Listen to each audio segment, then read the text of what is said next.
having the desire to declutter your space, but being either stopped or stalled by wanting to keep everything can be very overwhelming. Today, let's talk about how to get over this hurdle. So in my experience, which is about 4.5 years of pretty significant decluttering, my family and I decluttered about 85% of our possessions. In my experience, the number one reason for wanting to hold on to something is that you might need it later. I have been stopped and stalled from making progress over just the smallest items that I can think of a way to use in the future. This can be so discouraging because it makes decluttering take longer, it uses more brain power, more energy and effort, and it can just feel like you're not making as much progress as quickly as you want. When I first went to declutter my kitchen, I had 5 crock pots. I remember thinking, what if I host a large group of people? What if I want to make separate things and I need more than 1 crock pot? Doesn't it seem like it would make my life easier to have more? The more the better. And what I realized is when I sat and thought about it, how many times have I actually used more than 1 crock pot at once? Never. Not ever. And I'd hosted many times, many occasions, birthday parties, holidays, and I'd never used more than 1 crock pot at once. So once I really started being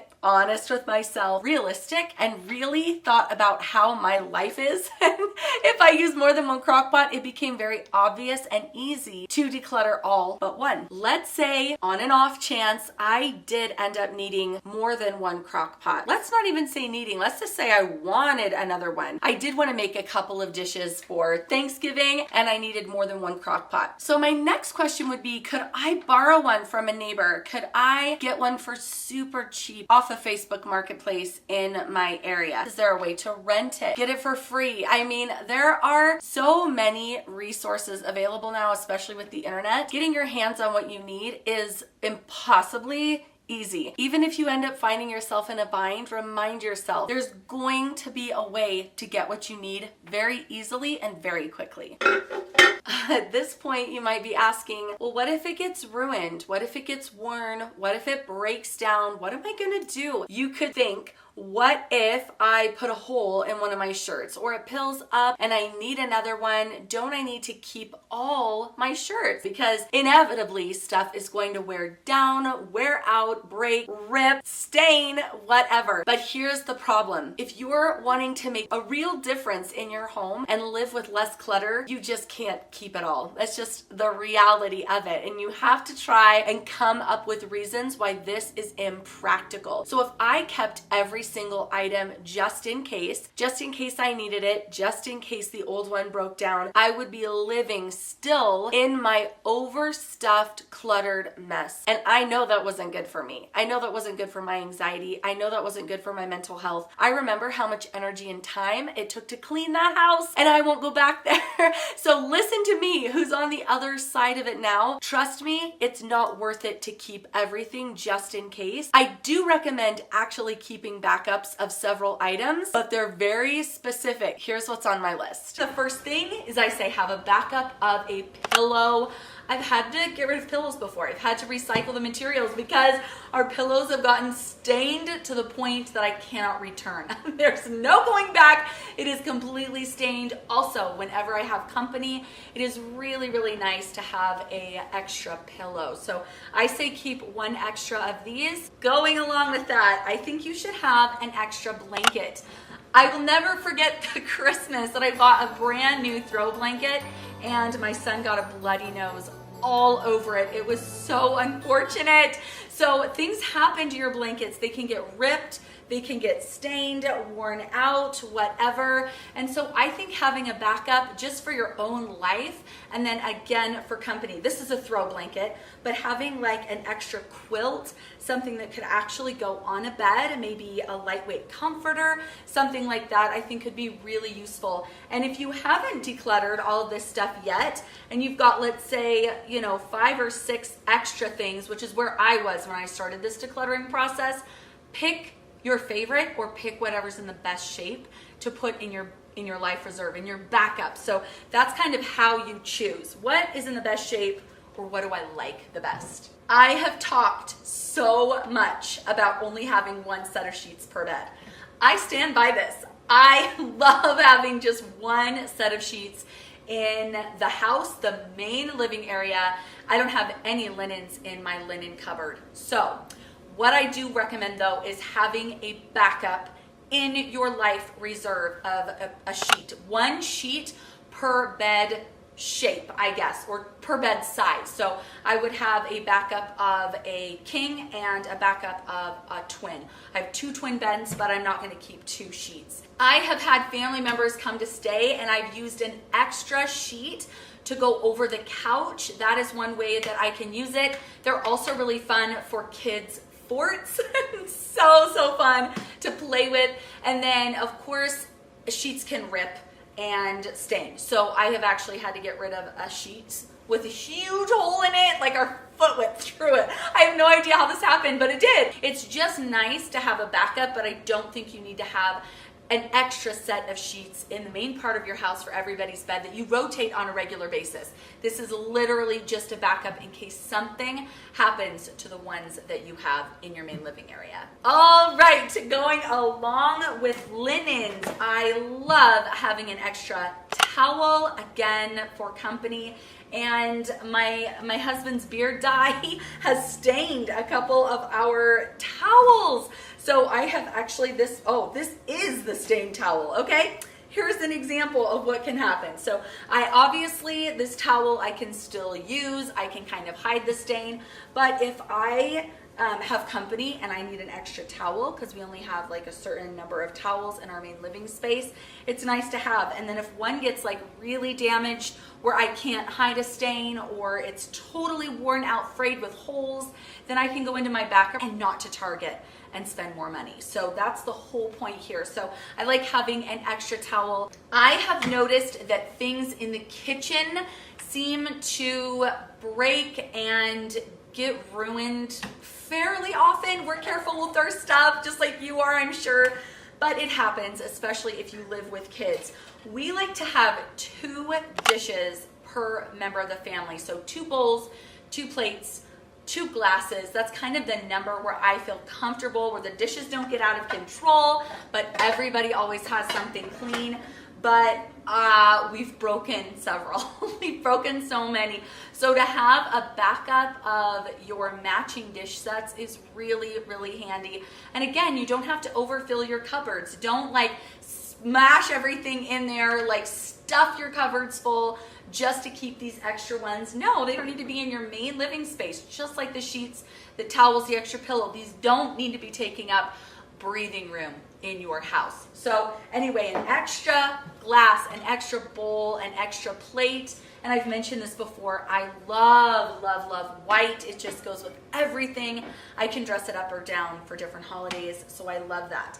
Okay, I only have 1 set of cooking utensils in my kitchen, but when it gets to be the holidays and I've got people here, which is amazing, and helping me in the kitchen, I need an extra. I need an extra set of each. So having this in my life reserve is incredibly useful, but I only use an extra set around the holidays, so I keep them in my cupboard. They go in the bin. So that's just how you're gonna be thinking about this. I definitely feel like having an extra set, especially if you cook, if you host, if you celebrate holidays, I think it is really, really handy. I adore these ceramic bowls. I've had different colored ones. My favorite is white just because it goes with everything. It looks so pretty, but I love these. They break because I use them often. I actually got rid of one recently because it had a huge crack, and then I realized this one has a huge crack as well. So this one has to go. I actually didn't have a backup bowl in my life reserve, so I do have to go out and buy a new one. But I love having a backup bowl that you can either use for serving or mixing, just because they can break, especially if you're like me and you love to use ceramic. Maybe it's time to rethink the ceramic bowl and go with something else. I think you should have a backup of a 9 by 13. I think that's what the dimensions of this one are. Let me know if I'm wrong in the comments, but I think this is a 9 by 13. I love having an extra one of these. These are so handy because you can put them in the oven, or you can use them as a serving dish. I could do kind of like a charcuterie board with something like this. It does not have to be a flat wooden cutting board. You know, you can get creative with the stuff you have. I could use this for pretty much anything. So having an extra one of these is really nice. And again, on the holidays, when you're baking and cooking extra, it's really, really nice to have more than one. I also think you should have a reserve or a backup of a, what is this called? Can opener. Guys, how have I lost these before? I don't know, but I have. I've lost these. And then if you put them through the dishwasher by accident, they rust. So that is where having an extra one of these comes in handy. Also, if you don't have one, there's no getting around it. You're not getting in the can. So it's nice to have an extra one. Do you have a hand-operated can opener, or do you have an electric one? Let me know. Extra dish towels. These, again, get so used that they relatively quickly wear out. And I am a huge believer in wearing things out. Why not? Why not use things until they are totally done?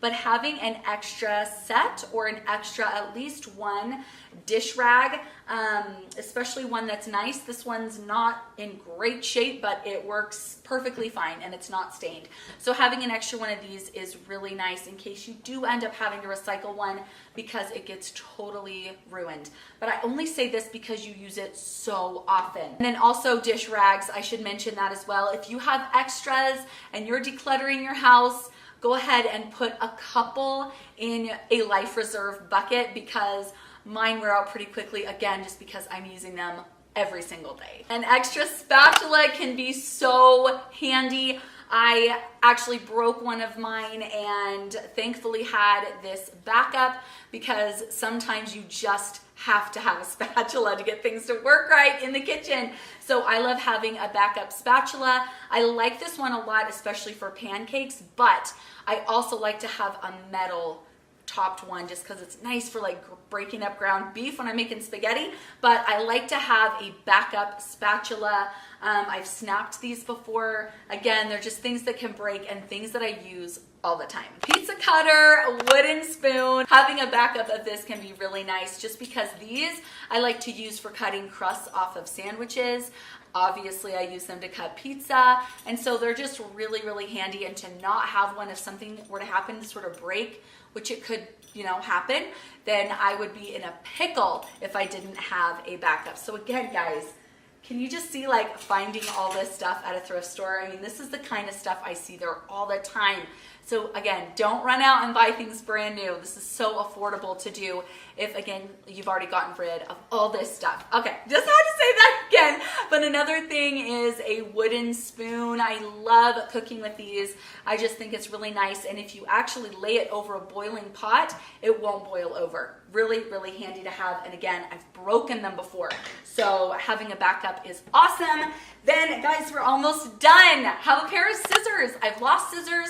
I've broken scissors. My scissors have gone dull. They've gotten ruined. So having a backup pair of scissors is absolutely amazing. I use them in the kitchen, in the office, to cut fabric. An extra phone charger. I love decluttering cords. I think cord clutter, ooh, it really gets to me. It really bothers me. So I like to just have whatever, one cord and one charger, whatever goes with what we have. However, I don't know about you, but these have stopped working for me before. So I really recommend having a backup, especially one that can go in the car or go in your house depending on, depending on where you need it. So keep an extra charger for whatever phone you have. All right, at this point you might be saying, okay, I think I can do this. I know exactly the questions to ask myself, but where do I start? That is a good question. And it can be really overwhelming when you haven't decluttered much in your home up to this point. So I'm gonna recommend doing a trash dash. All right, off the bat, you are going to collect and throw away trash from a specific zone in your home. You're not necessarily going to go through your entire house with a trash bag, although that's always an option and that is always going to make your house better. I recommend zoning your home, and you're going to just collect the trash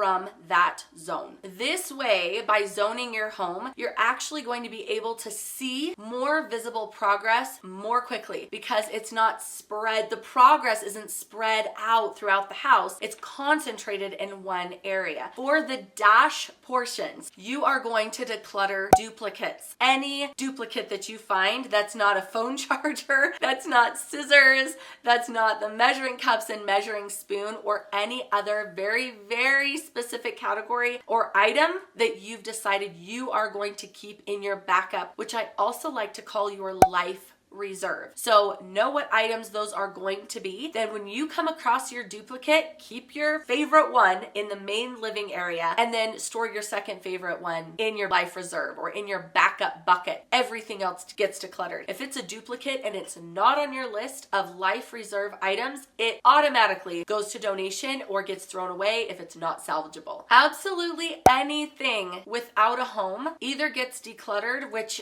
is my favorite thing to do with floaters. I also call them intruders. These are items, random items that just float around your house. They're usually items that you don't know where they belong. And you can either say, you know what, I do use this item all the time. The reason it's a floater, the reason it's an intruder is because I haven't actually set up a permanent home, but it is something I use. Ask yourself where you would use the item most often, and that's where it goes. Anything that you can't think of the last time you used it and you can't think of where you would actually use this item, you're not going to use it. You can declutter it. Do not worry about what if I need this item later. And if by chance you do, you're going to borrow it, you're going to rent it, you're going to get it for free off of Marketplace. So remember, you're not keeping everything. You're trying to make real progress. So those are the things that you're going to think through very quickly in your mind. But I say get rid of as many floaters / intruders as possible because these often tend to be the most frustrating items in our home. The next category that you are going to focus on decluttering is the saving it for later category. These are the bins that we usually have piled up, those storage totes. These are the saving it for later bins. And this could be anything. For me,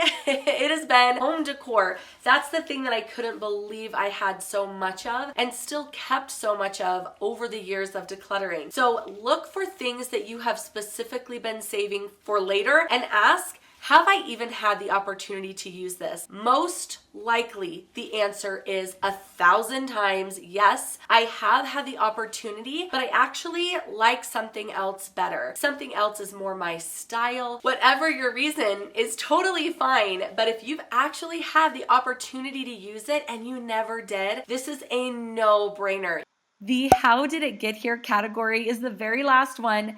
These are items that you don't even remember purchasing. You had no idea you still had, and you come across them and you're actually kind of surprised. These items you can declutter very easily. You won't miss them because you forgot you had them altogether. Here is another video on the screen for more inspiration and motivation on decluttering your home. I'll see you over there. Bye.